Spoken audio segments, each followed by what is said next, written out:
জয় গৌর, জয় নিতাই। আজ ৮ই শ্রাবণ ১৪৩৩ ও ২৫শে জুলাই ২০২৬ শনিবার শয়ন একাদশী। এই শয়ন একাদশীর দিন আমি শ্রী চৈতন্য চরিতামৃত পাঠ করছি। আজ আমি পাঠ করছি শ্রী চৈতন্য চরিতামৃতের মধ্যলীলা ষষ্ঠদশ পরিচ্ছেদ। শ্রী হরে কৃষ্ণ। চৈতন্য চরিতামৃতের মধ্যলীলা দ্বিতীয় খণ্ড ষষ্ঠদশ পরিচ্ছেদ। শ্রী চৈতন্য মহাপ্রভুর বৃন্দাবন যাওয়ার প্রচেষ্টার শ্লোক ১ থেকে ১০। হরে কৃষ্ণ কৃষ্ণ কৃষ্ণ হরে হরে, হরে রাম রাম রাম হরে হরে। ষষ্ঠদশ পরিচ্ছেদ শ্রী চৈতন্য মহাপ্রভুর বৃন্দাবন যাওয়ার প্রচেষ্টা। শিল ভক্তিবিনোদ ঠাকুর তার অমৃত প্রবাহ ভাষ্যে এই পরিচ্ছেদের কথাসার বর্ণনা করেছেন।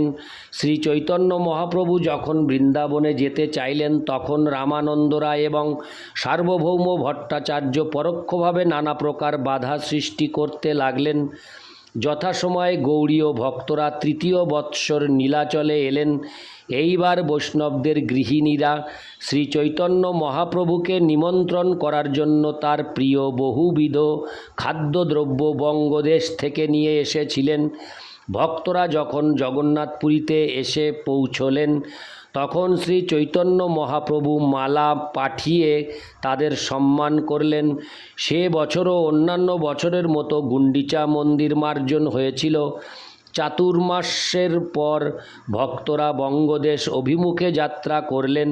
শ্রী চৈতন্য মহাপ্রভু নিত্যানন্দ প্রভুকে প্রতিবৎসর নীলাচলে আসতে নিষেধ করলেন।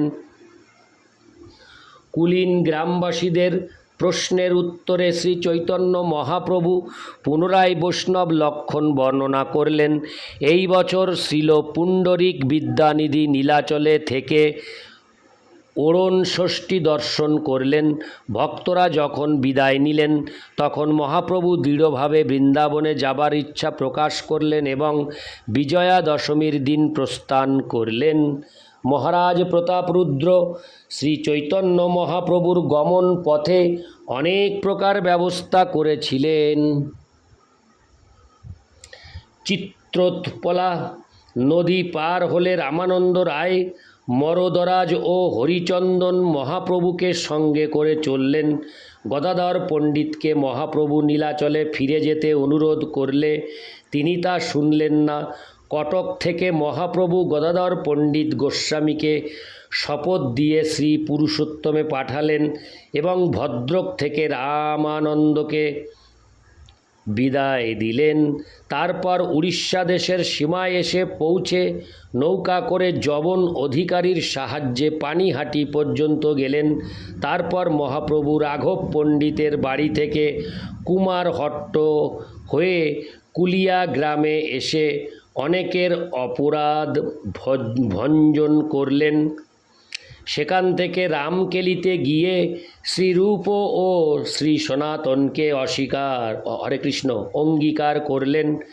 রামকেলি থেকে প্রত্যাবর্তন করে রঘুনাথ দাসকে শিক্ষা দিয়ে গৃহে পাঠালেন।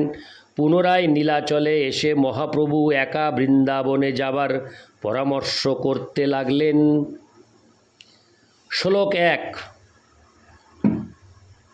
গৌরোদ্যানং গৌরমেঘ সিঞ্চন শালকোনামৃতৈ ভবাগ্নিদগ্ধ জনতা বিরুদ্ধ সমজীবয়ত। অনুবাদ: গৌরদেশ রূপ উদ্যানে শ্রী গৌরাঙ্গ রূপ মেঘ তার দর্শনামৃত বর্ষণ করে ভবাগ্নিদগ্ধ জনতারূপ লতাকে জীবিত করেছিলেন। ইতি শ্লোক ১। শ্লোক ২। জয় জয় গৌরচন্দ্র জয় নিত্যানন্দ, জয়াদ্বৈত চন্দ্র জয় গৌর ভক্তবৃন্দ। শ্লোকার্থ: পরমেশ্বর ভগবান শ্রী চৈতন্য মহাপ্রভুর জয় হোক, শ্রী নিত্যানন্দ প্রভুর জয় হোক, শ্রী অদ্বৈত চন্দ্রের জয় হোক সমস্ত গৌর ভক্তবৃন্দের। ইতি শ্লোক ২। শ্লোক ৩। প্রভুর হইল ইচ্ছা যাইতে বৃন্দাবন, শুনিয়া প্রতাপরুদ্র হইলা বিমন।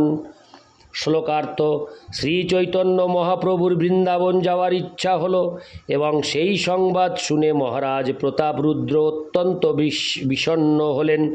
ইতি শ্লোক 3 শ্লোক 4। সার্বভৌম রামানন্দ আনি দুইজন, দুহাকে কহেন রাজা বিনয় বচন।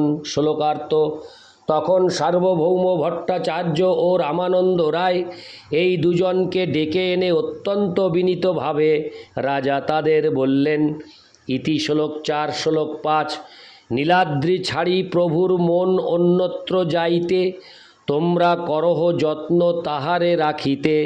শ্লোকার্থ মহারাজ প্রতাপরুদ্র বললেন,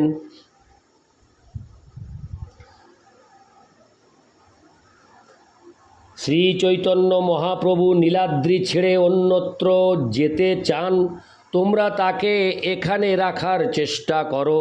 ইতি শ্লোক 5 শ্লোক 6।